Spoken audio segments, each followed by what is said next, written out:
Forum, a program by the Atheist Society of Knoxville and the Rationalists of East Tennessee. I'm Shawnee Castile. I'm Joy Camacho. And I am Emily Butler. And we want you to know that if you don't believe in God, you are not alone.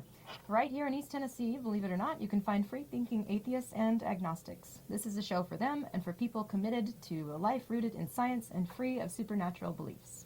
On today's show, we review a most provocative book and, if the technology is with us, a special calling guest, the author's daughter, Annie Laurie Gaylor.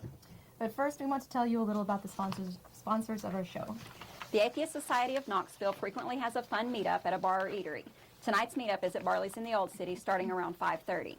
Look for the silver-jacketed copy of The God Delusion standing upright on the table. As Matt Dillahunty at Atheist Experience says, everyone is welcome to our happy hour for food, drinks, and conversation. But if you plan to preach, proselytize, provoke, or punch, please don't. The Rationalists of East Tennessee have several regular monthly meetings. The first and third Sunday mornings of the month are usually lectures with lively round-table discussions. The second Sunday we hold the Skeptics Book Club, and on the fourth Sunday we mix it up. Sometimes we do a get-together we call a reflections meeting. It features a potluck lunch in someone's home. Sometimes we meet to play board games or similar activities. Now and then we have a blood drive too. Later in the show, we'll give you our websites to visit for additional details, including times and locations. Now, in the news for this week. Regular viewers should have no doubt that we in the non-faith community should be watching the events in Rowan County, Kentucky with interest. On September 3rd, Kim Davis, crying that she is being oppressed while imposing her beliefs on the citizens of Kentucky through the power of her office, was jailed. She has weaponized her Old Testament beliefs through the office of the Rowan County Clerk, using the power of that government office to deny civil rights to Rowan County citizens.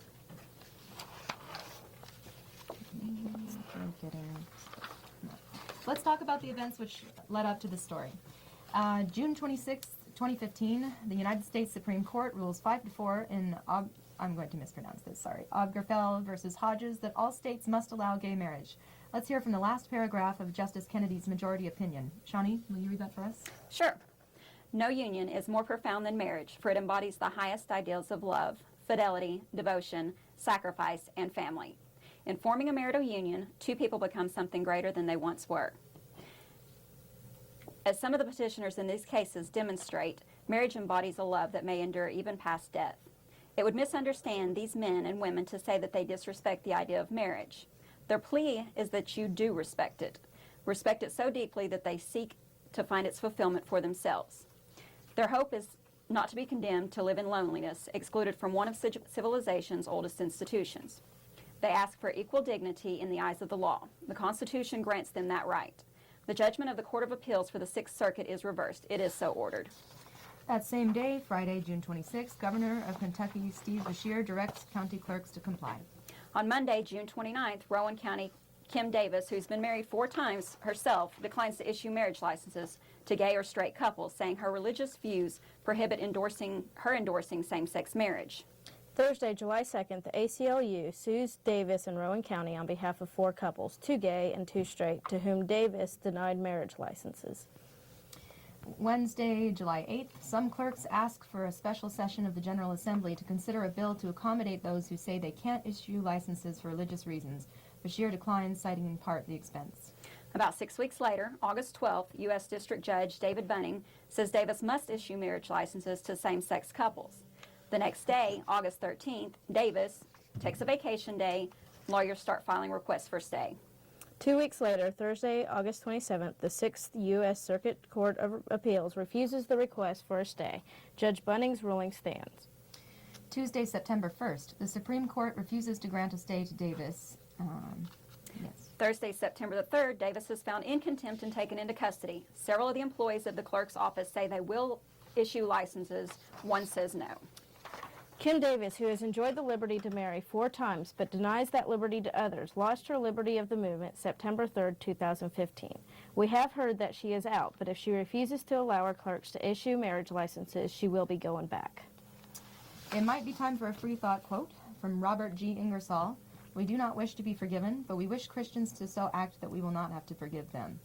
And if we hope that nobody thought that we were trying to take a cheap shot at Kim Davis by mentioning the fact that she was married 4 times, but we did feel that it was important to discuss that because there is, we feel, a definite level of hypocrisy in being able to make what some religions would be unhappy with, or her decision to be divorced and remarried so many times, but she still can't see that if she can be still have that right to marry, but she's denying it to other people. Like my grandfather used to have an expression, "Mercy for me, justice for you." So I think it's appropriate in this case. And she's demanding Christian privilege, pretty much. She's saying it's not the same for me as you.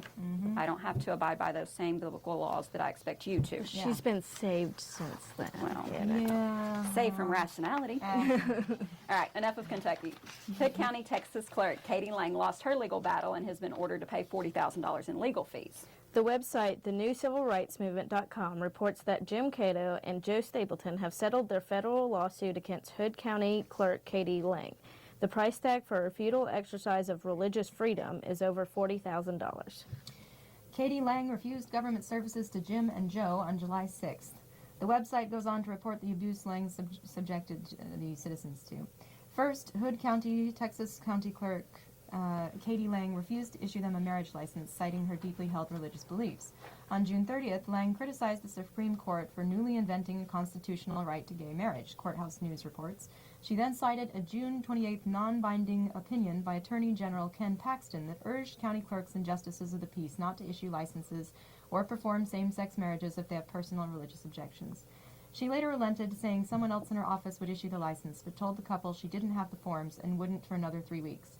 When Jim and Joe told her they downloaded the forms online, printed them, and then filled them out in her office, she refused to accept them. We hope that Miss Lang has to pay those fees and not the taxpayers of Hood County, but we do suspect that justice will not be achieved. It's not just the county clerk's offices that Christians are trying to use, public facilities for which they did not pay. A high school football field in Villa Rica, Georgia, was the scene of a baptism recently. School officials may not have known that the football coach may have arranged this with the Baptist church. What do you call it when you use the property of someone else without the owner's permission? Usually you call that theft. Hypothetically, if I were without permission to go to that Baptist church's sanctuary and record myself singing, say, John Lennon's song Imagine, whether the church agrees with that song or imploring us to imagine no religion, my use of their property would be trespass and a sort of theft. Imagine the upside, should these baptisms go on. Secularists could offer to hold a deed baptism ceremony at a high school. There in Georgia and even here in East Tennessee, that would get us on the news, no doubt. No doubt. All right, and today we have with us via phone technology Hopefully. Yes, hopefully. And hopefully we don't accidentally hang up. We have an author, radio personality, feminist, and champion of the separation of church and state, Annie Laurie Gaylor. This is a call-in show, so we would invite you to participate with your questions to our guest by calling the number on the screen. Annie Laurie, are you there? Yes, I am. Thank you for having me. Thank you for being our guest. We do appreciate it. We are huge fans of your mother's book. I wish I had found it many, many years ago. Yeah. Well, thank you. Her book, Abortion is a Blessing, Phil Donahue, the TV talk show host, said it would create shockwaves across America if people even knew it existed. So I guess that's a compliment. Yeah, Absolutely. But I do think that the shockwaves it's created with those of us who just found out about it was that it's absolutely fantastic, and it still applies some today. Mm-hmm. Can I ask something? Did she come up with that title, or was that a publisher? Yes. Mm-hmm. No, my mother had always said that. When I was growing up, I was in middle school about the time that she became an abortion rights activist, and in high school when Roe versus Wade came down in 73, and that was something that she firmly believed, that it's not desirable. If you can avoid it, you want to, but what a blessing that if you have an unwanted pregnancy, there exists a safe way to end it and to ensure that every child is wanted. Mm-hmm.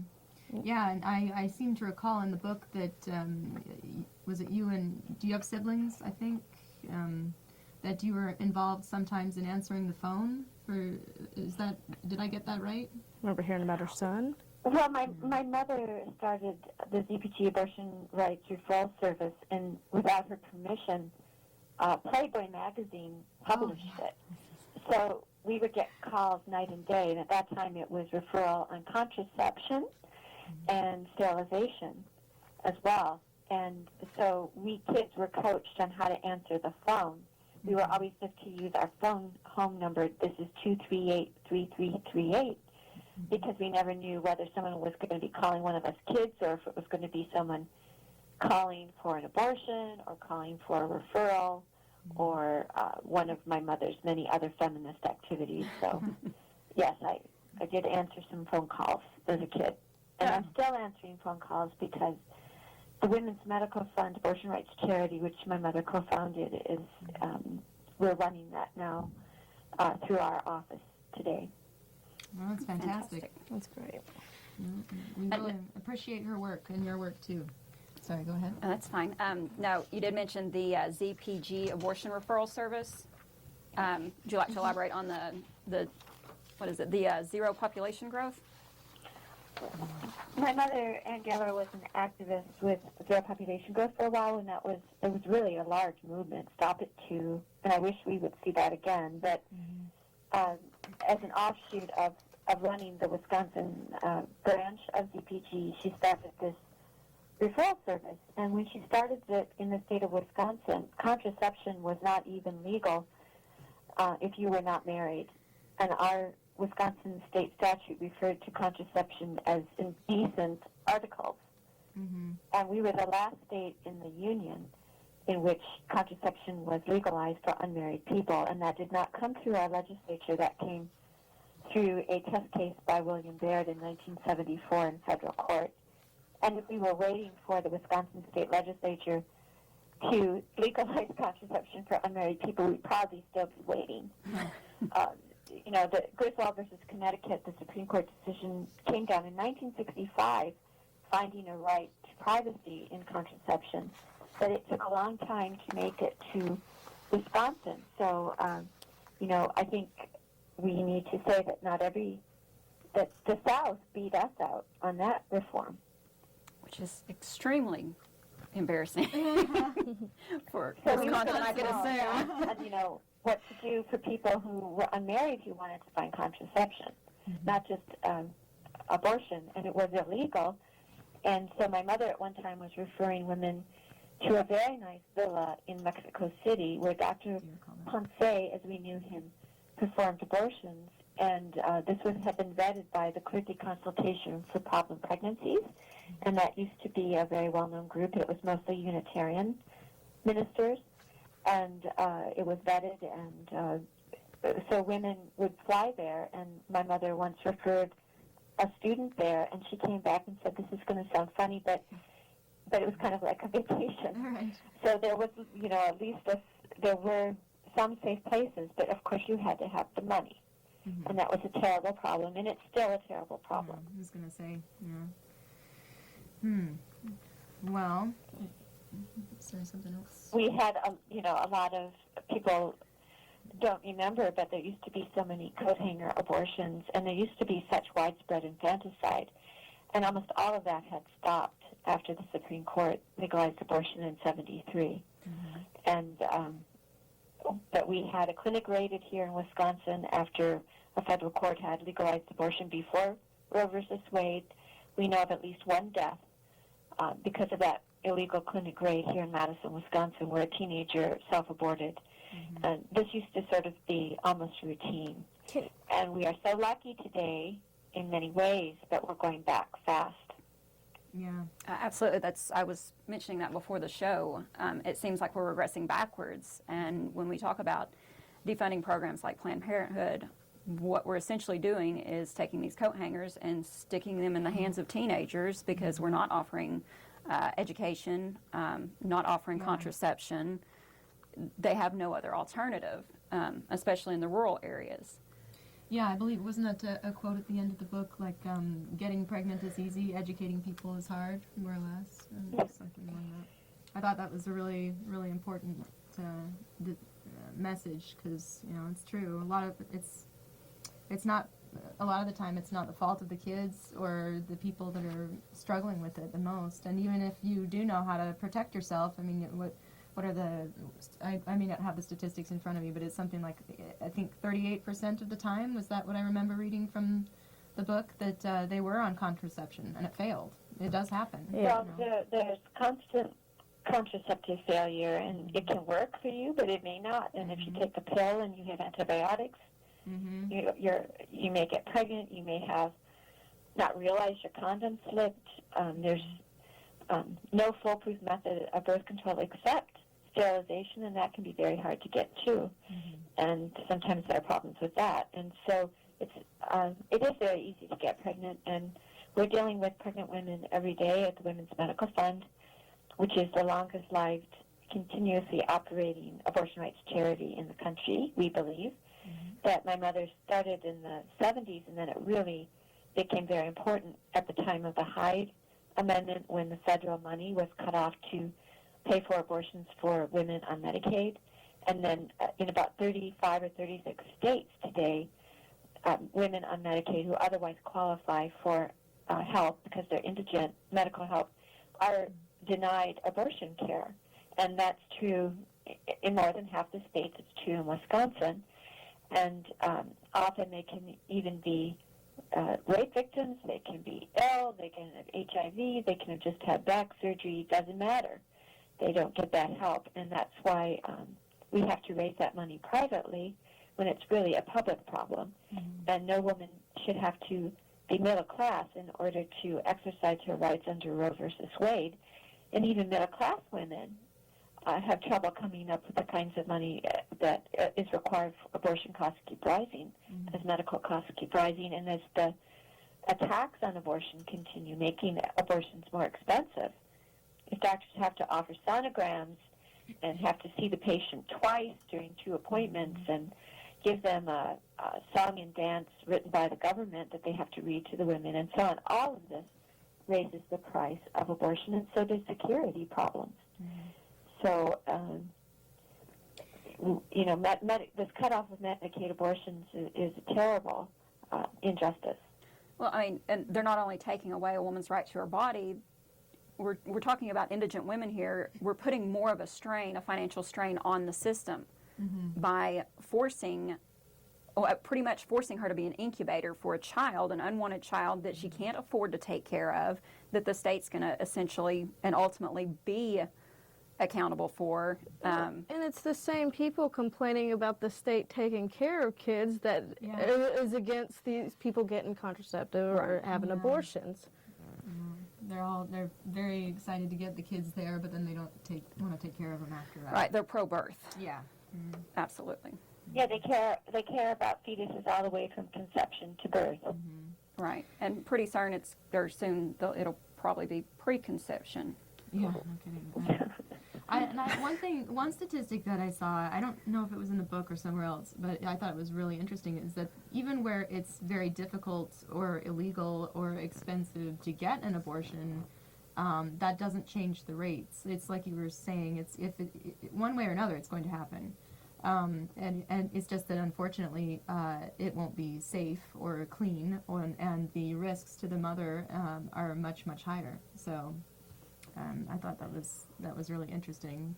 Well, and also it's so demeaning, the idea that the government controlled by religion would dictate to any individual woman whether she shall or shall not be a mother.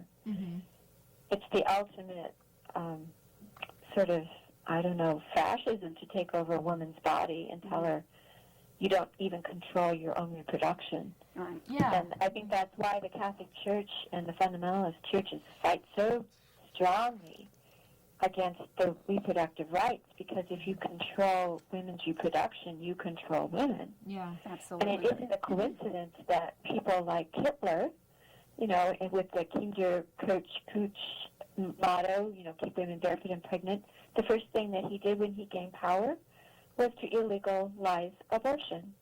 And we do see this in fascist states, and we see it in theocratic states. And I would like to complain about the Pope coming to this country to preach against abortion, even though he has a pretty face. He's like a figurehead that is trying to make the Catholic Church look more liberal. Oh, he's but the he hasn't PR done pope. anything to overturn actual dogma or doctrine. And when he announced that the priest should give absolution to women who've had abortions, that didn't have any doctrinal import. That just meant that You can be they weren't forgiven. going to go to hell Yeah. in their own minds. And most priests were already doing this. And he wasn't saying abortion should be legal. And when you look at the work of the Catholic Church in a country like the Philippines, which only last year finally legalized birth control, one of the most overpopulated, underserved, Poor. medically population, totally at the mercy of the Catholic Church. Girls, little children growing up literally in slums, living in junkyards. They have a huge junkyard in Manila that little children grow up in. This is all to be laid at the door of the Catholic Church and its unswerving dogma against women's reproductive rights. Absolutely. Right.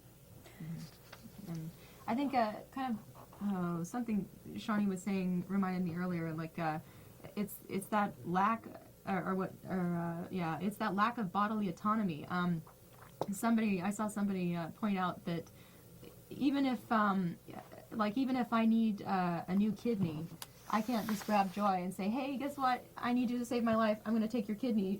I can't do that. Or even something as painless and harmless as blood. What was mentioned in the book is, I think it was in the book that I read that, like, if someone dies, we don't automatically get their organs to save somebody else. It's, they have to agree to it. They have to say, okay, but yeah. Right. All right, Annie, it looks like we do have our first caller. Are we ready for that? Yep, we are ready for our first All right, caller. bear with me. I haven't done this before. Press the on button. Welcome, caller. Do you have a name or nickname you'd like to give us? J-E-L. I'm sorry, I didn't catch that. What was your name? J-E-L. J-E-L? All right. Well, thanks for calling in the show. And I'm going to let you know that I'm not for abortions. Okay? I'm against it. And it's not a doctrinal issue. It's a life issue.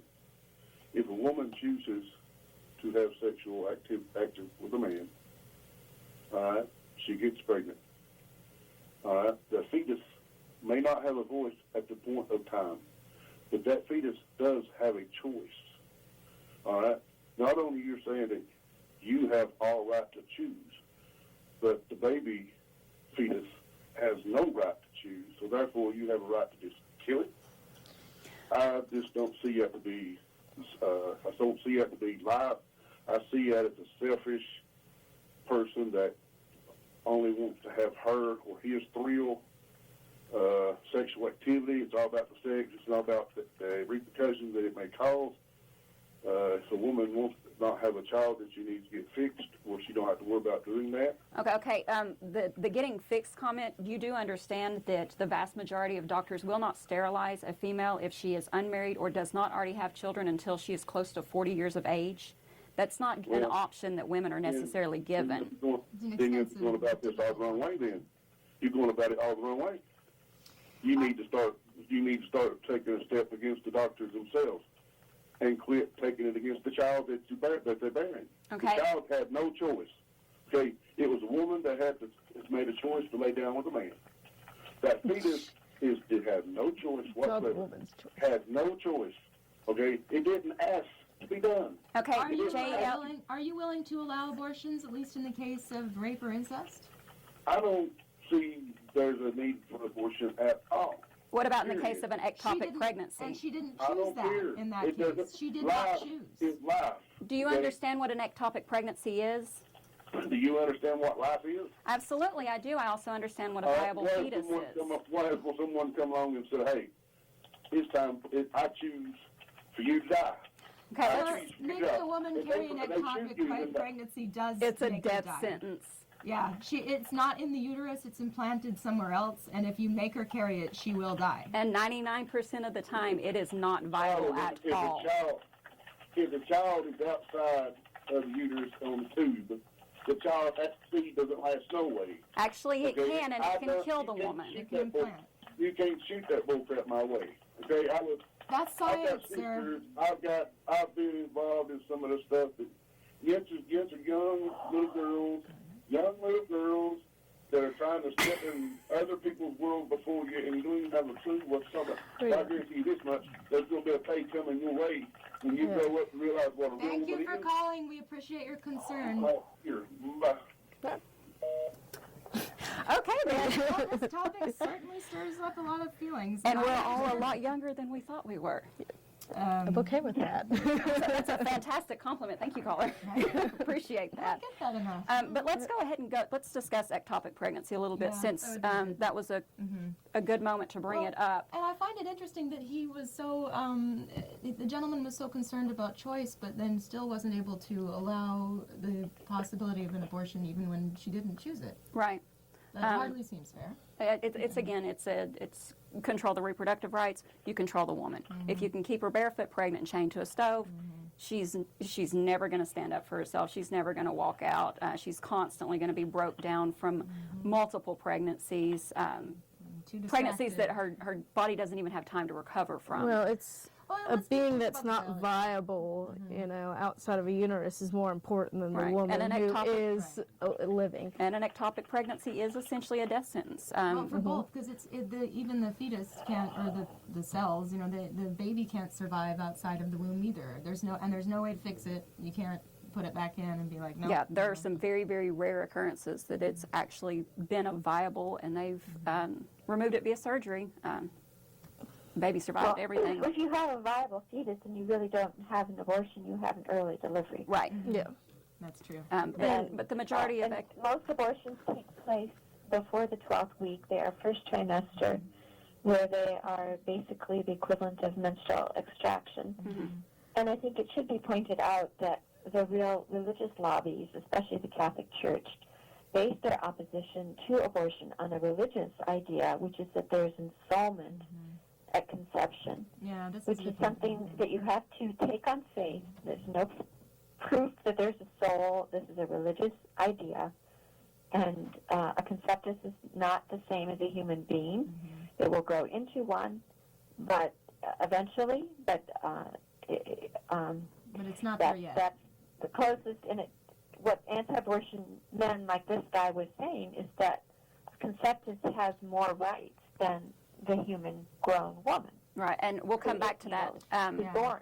It looks like we've got another call. Are we all ready to take that? And when we come back, I would like to discuss more of the biology. Absolutely, Because yeah. I think that's really important. Yeah, the actual field progression. Right. Okay. Well, here we go. Hello, caller. You're on with Freethought Forum. Do you have a name or nickname we can call you by? Was that Doug? All right. Thank I'm you. not here to argue the moral or the legal aspects of abortion. Roe versus Wade has already been decided.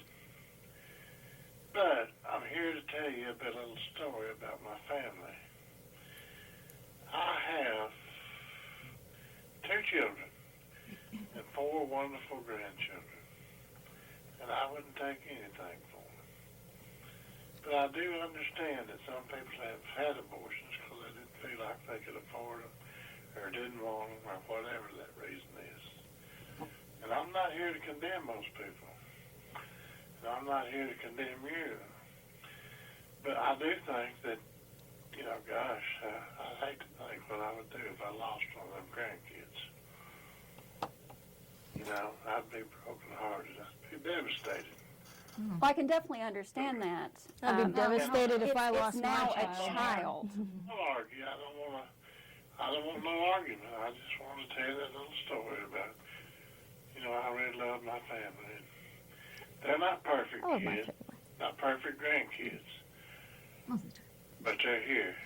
And that's a good thing. And,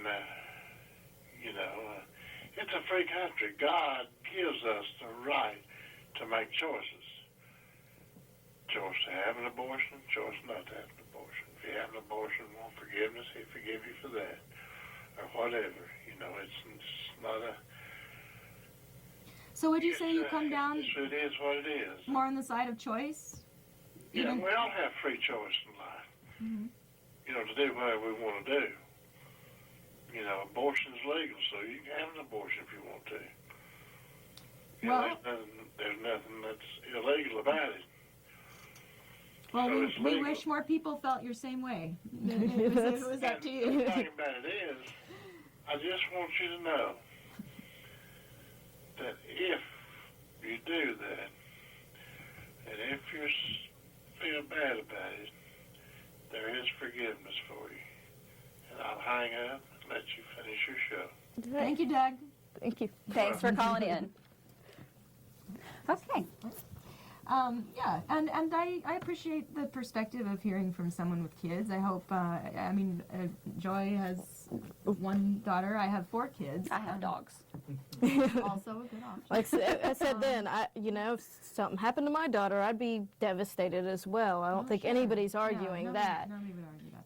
But I do have to think, we have to think about the kids that we've got. And if I did get pregnant now, again, I know it would negatively impact the quality of my life and, more importantly, the lives of my other Well, kids. 'cause right now- we're already kind of stretched taking care of 4 of them. I'm a so- single mom. I work full-time, overtime. As of right now, I've gotten myself in a position where I can provide what my daughter needs.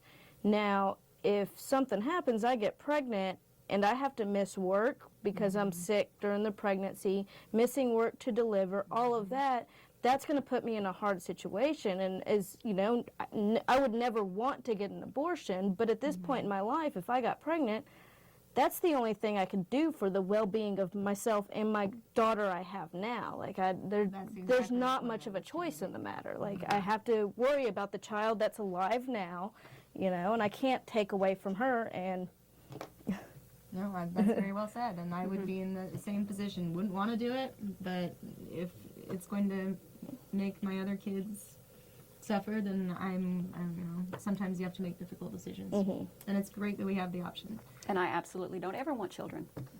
Also, a perfectly good option because like there are days when I'm probably good. You might get them anyway because I might send you mine. Okay. Which you have before. But I always took them back. Yeah, you did. Anyway, do we want to take one more phone call real Yep. quick? All right, one more phone call. Hi. What? Thank you for calling in. Do you have a name or a nickname? I'll go by supporter. supporter. Okay. Supporter. I don't want to take a lot of time away from Annie Laurie, but I'm calling in as a woman who has had an abortion. And I did this as a married woman with a child. It was contraceptive failure. I have never regretted it. I don't even remember the exact year. I know some people say that if you have an abortion, you'll always regret it. You'll always think of the date, and I don't. I'm right there with you. But I do want to say that even in today's society, I tend not to tell people this because there is a tremendous amount of censure against women who have had abortions or even contemplate them. Yeah, I think we saw that just a few minutes ago. Yeah. I was in about the same situation. I have had an abortion. I was married. It was a contraception failure. I couldn't tell you the year. I could tell you it was right before Christmas because directly afterwards I cooked dinner for 15 people on Christmas Eve. I have no regrets whatsoever. As soon as it was done, went home, had some fast food, and that was it. And that was No. my choice. You're not carrying around emotional baggage. Right, I of have no what- emotional yeah. baggage from it whatsoever. I don't sit and think, The had I what if- carried to term the what ifs, none of it's there. If there were any what ifs, it would probably be how absolutely horrible of a mother I would be. I don't know about that, but it would have been difficult. Right. Well, I already had a child, and I knew that trying to have another one would have serious economic impact on our family. I knew we couldn't afford it, and it would have been devastating. So it was the right decision, and I'm not saying that I'm happy that I had to have an abortion. I wish that there had not been contraceptive failure, but there was. Right. None of us get That's- pregnant and just so we can have an abortion. That doesn't Yeah. happen. It's like I'm on birth control now, but it's not guaranteed to work. You know? Right. And So I really support that you're doing this show, and Annie Laurie, I support that you're being interviewed, and I'll let you get on with the show. Thank you for hearing me. Thank you Hearing so voice much for of- calling in. We appreciate of your a woman. perspective. Yes, thank you. All right. Well, that was nice to hear from a woman. Absolutely. And also, I would like to say that Kathy Pollitt, who writes for The Nation magazine, is a strong feminist and atheist. And actually, there's a new movie based on her memoir, Learning to Drive, out, which is fun. But she had a poignant piece in the New York Times newspaper about the time that all the attacks were going on about Planned Parenthood. And she was saying, please do what that woman caller just did. 1 in 3, women has had an abortion by the time of reproductive age. It's so common, and people are shamed into not talking about it. And although we are very concerned that rape victims and people carrying fetal abnormalities and so on have rights, this is a right that every woman has. It turns everybody into a breeding machine if they cannot determine whether they'll be a mother or not, or when they're going to be a mother. So kudos to that caller, and this is what Katha is asking all women who've had abortions to do, is to let people know, or let your friends and family know at least, if you feel it's safe. Speak up. Absolutely. Because we're going to lose this right if we let the religious right put all of the emphasis on fetuses and forget about women. Okay.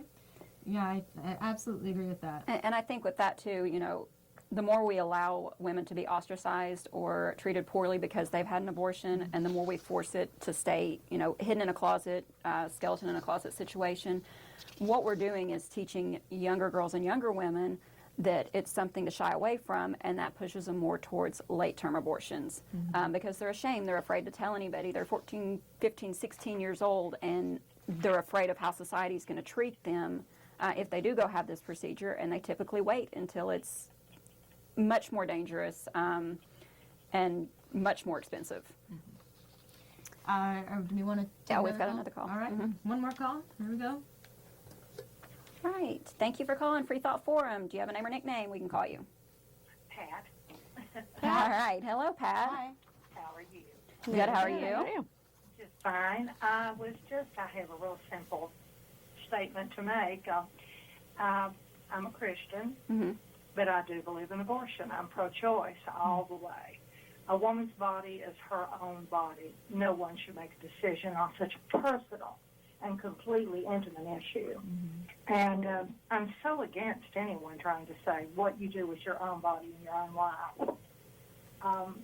That's just basically it. I would hate to see anything, and I would hate to also see legal abortions taken away and having to go to a back alley again. Yeah. So many women have lost their lives.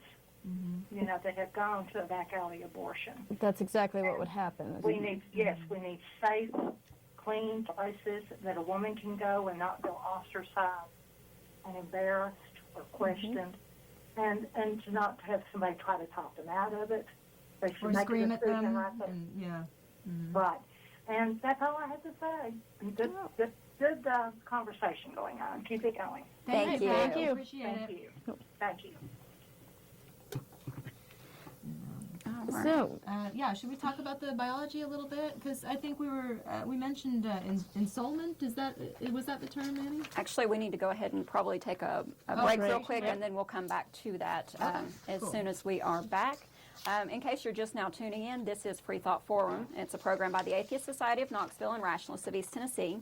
Freethought Forum is funded jointly by them and by individual contributions. shows are live most every Tuesday from 5 to 6 p.m. Eastern Time on Knoxville Community Access Television, Channel 12 or Channel 194, depending on your local cable network. Tell your out-of-town friends to see us streaming online at ctvknox.org. This is a call-in show, and we are live today, Tuesday, September the 8th. And viewers can call in now to the number on the screen with a short comment or question. Call in now while we go to an informative break.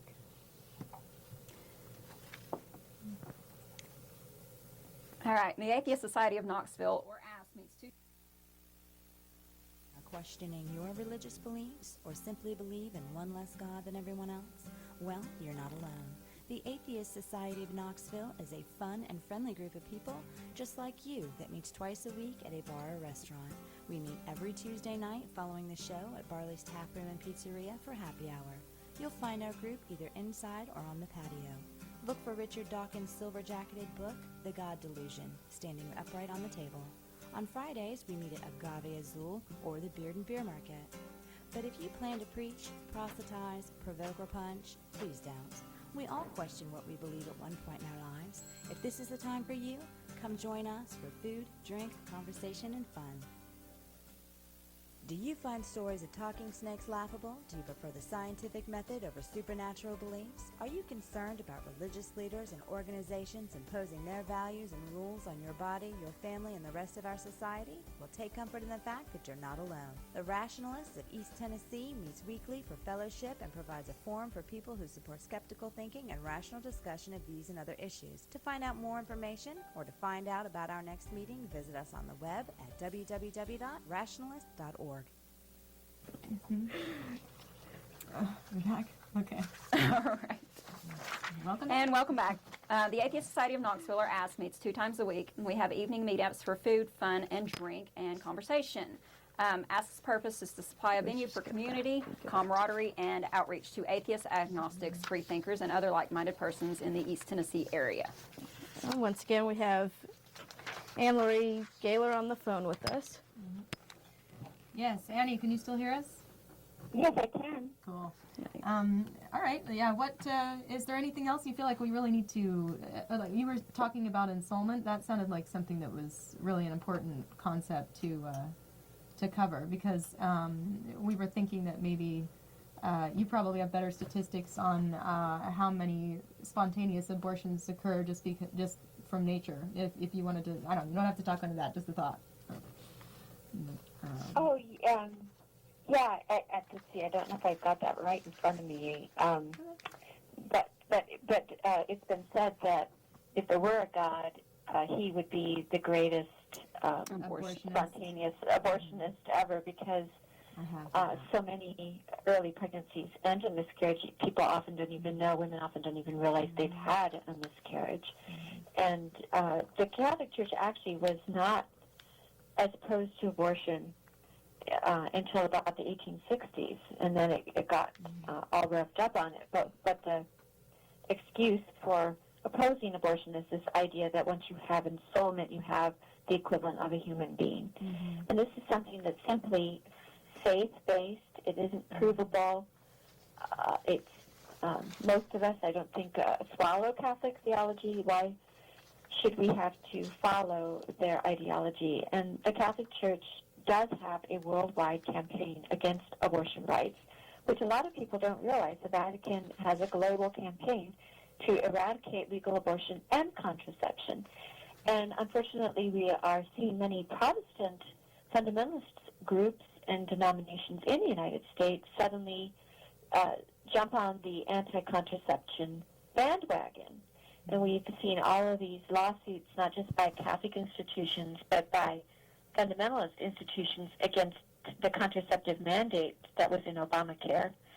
And we saw the Hobby Lobby ruling last year that's, bogus claim that a for-profit organization has a soul and has a religion that can be offended if its employees choose a form of contraception that the boss doesn't like. Mm-hmm. And we have all these, there's about 75 lawsuits wending their way through the courts by other fundamentalist groups or Catholic institutions that are trying to take away women workers' rights to choose their own contraception here in the United States. So, we really do have a reproductive war against women, and although there may be some atheists who do not like abortion, who oppose abortion, the only organized lobby against abortion and contraception is religious. Mm-hmm. And it's based on patriarchal religion, the 3rd chapter of Genesis saying that women are supposed to give forth children in sorrow and agony and be owned by their husbands. And it's that kind of ideology, that patriarchal idea that women are broodmares for God, that fuels the anti-abortion movement, that women are pawns and that we aren't real human beings ourselves. Yeah, all really scary ideas, and I really don't understand why people think that way, but, you know. What amazes me is the arguments that were happening in the 70s when the book was written are the same arguments we're hearing today. Like, with everything that's changed over the last 40 years, like, nothing has changed in this. That's a good point. No, and well, you know, the Bible makes time stand still. That's a good It doesn't change, but we do have what we call a non-tract of the Freedom from Religion Foundation, what the Bible says about abortion, and of course the Bible says nothing about abortion. Right. And there's very little in it that you can find for ammunition, except that women are inferior and exist to breed and are owned by men, women as property. That idea, of course, is what fuels the anti-abortion movement. But in terms of the Bible law, the Mosaic law, references by Jesus, there's nothing. Well, it's really that interesting. Can be used to. I'm sorry, what? It's really interesting, too, because, you know, around the time when all the books were being compiled of the Bible, abortion was going on. Yeah. You would think if it was an issue, it would have been mentioned, other than, what is it, in Hosea, when they talk about slicing the babies from the women's uteruses in war. Yeah. But, I mean, you would think it would be mentioned because it was going on. Yeah, anytime you've there- had humans having sex, there's been some attempts at birth control, or, you know, it's just part of the deal. Or expulsion. Yes. Yeah.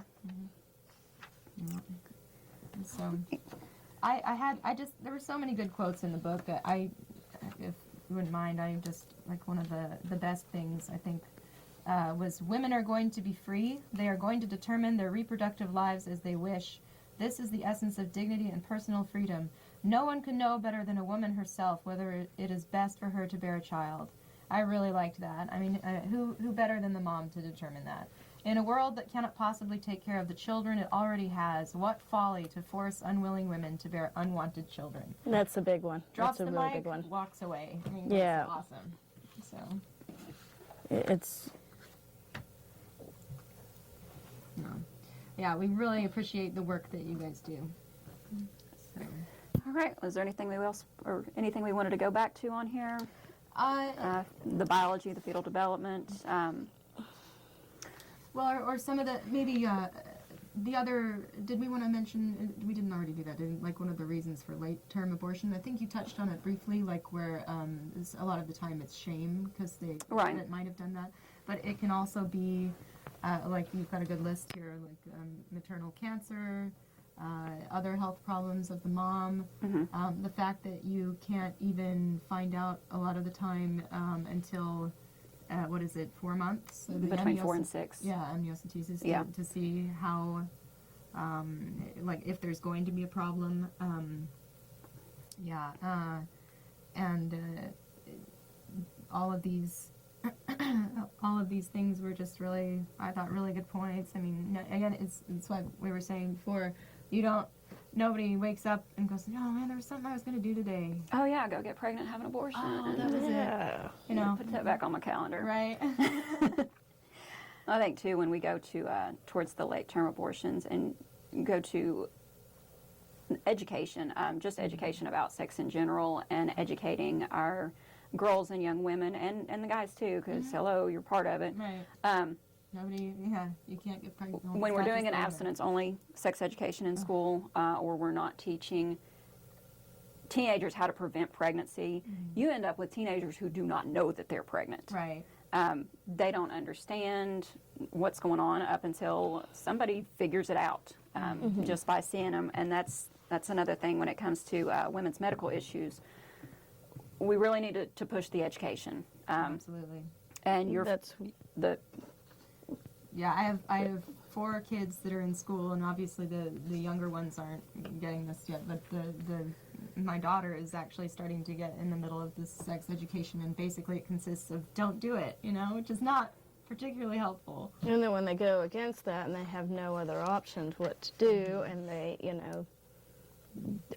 don't realize that they can get an abortion, or they end up hiding it, and then there's further problems that come from that. All right. Yeah. Do you see We a have certain frequency with this, Annie?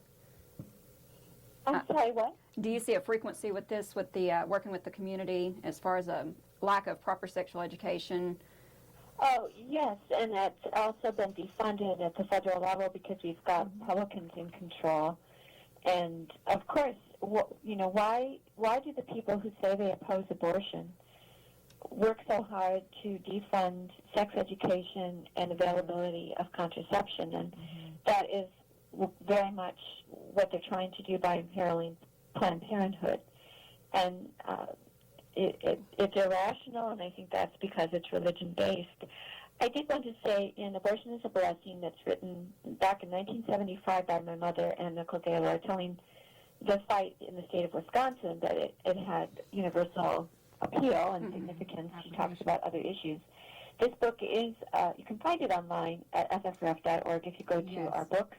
Thank you for mentioning that. So you can find it, but I did want to read something from it. She quotes Elizabeth Janeway, who was an abortion rights proponent and well-known author in the 1970s. And Elizabeth Janeway said about abortion rights, if we lose this one, we belong in the kitchen. Mm-hmm. Yeah. And, of course, we don't belong in the kitchen. We can't lose this one, but we are close to losing this one with a 5-4 swing vote on the Supreme Court and all these cases going up. But my mother said, we are not going to lose this one. Male supremacists, fundamentalists, and the Catholic Church have finally met their match. Mm-hmm. Feminists will work until the freedom to choose abortion is extended to women everywhere. Women no longer belong in the kitchen. They belong as equal persons in the world. And so we are really fighting for women's rights, for women's autonomy, for women's ability to make their own decisions, not the government, not the church, not even their own husband or boyfriend. This is really the pivotal issue of women's equality. And as my mother pointed out in this chapter she wrote, Do We Belong in the Kitchen? For most of human evolution, we have not had the right to control our own bodies. We have not had access to birth control. We haven't had the medical know-how to perform safe abortions. And as a result, what we had was infanticide all over the place. Yes. Contraception and abortion are civilized and are a blessing, as my mother pointed out. And so we don't want to botch this one. We want to bring freedom to women. And we really are facing a huge, organized opposition, well-funded by the Catholic Church and the fundamentalist churches, the Knights of Columbus, and the zealots everywhere they've just lost a big one on marriage equality and gay rights, and now they're gunning for contraception and abortion rights. So we really need to get out on the barricades again on this one. Absolutely. Yeah, and there are women out there too, unfortunately, and of course men, pro-choice men, that they support a woman's right to choose, but they kind of get stuck in that it's not going to happen to me situation, and aren't necessarily as big of a voice as they probably could be.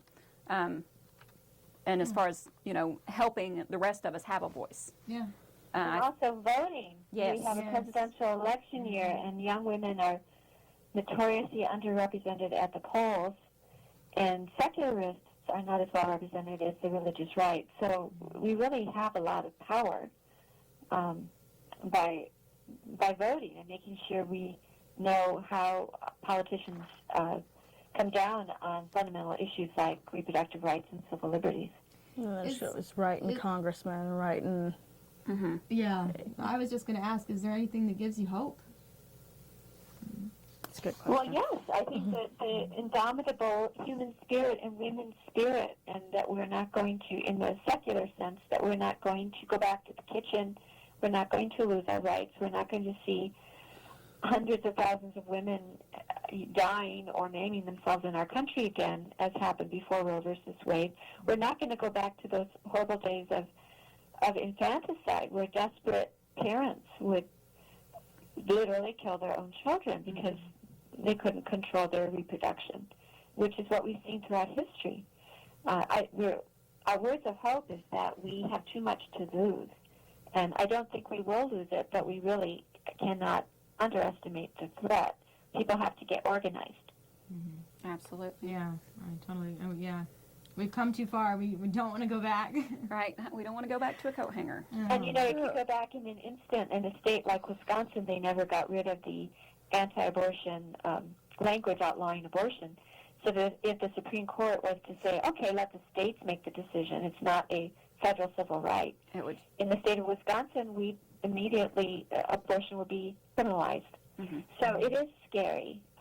We really have to go back into the streets and vote and proclaim our rights and come out of the closet if you've had an abortion, and you possibly can educate somebody about how necessary it was. Mm-hmm. It's not that scary. Well, here in Tennessee, Amendment 1, we suffered a pretty major loss there with forced waiting periods and pretty much limiting clinics' abilities to perform abortions. And the biggest problem I saw here in Knoxville is you saw so many of the anti-abortionists. I mean, there were flags everywhere and bumper stickers and this and that, and you saw very, very little from the pro-choice community. I know actually once I called Planned Parenthood to get a sign for my yard, and they were out of them, and no idea of when they would get them back in, which that does fall down to funding too, but obviously there are not a lot of us or enough of us standing up and speaking for ourselves. Yeah, being vocal about it. Right, for something as ridiculous as Amendment 1, which was a total facade, and a wolf in sheep's clothing, to be cliche about it, completely pass, overwhelmingly pass. And Tennessee's already pretty backwards. We don't need to be going much more How many backwards. places can you go to get an abortion here anyway? Like, I had a friend who had to go to Atlanta. Yeah. Of 2 doctors here in this area. In Knoxville. Yeah, I lived down in the Chattanooga area for a while, and a friend of mine had to go all the way to Atlanta just to get. Yeah. That's maybe a good question for Annie. What are the best resources to find out where you can go in your area? Well, I think about only 30% of the country has abortion rights services, and I guess your best resource is the internet. Yeah. National Abortion Federation would be a good place to Google. I think that's where I found mine. You know, here in Wisconsin, we only have 4 clinics, and we have one of those laws that passed to close them if doctors don't have bogus hospital privileges, and that's on appeal before the 7th Circuit. So, you know, we're right here on the cusp, and we know how close and perilous it is that we could lose our rights with a few bad judges. So,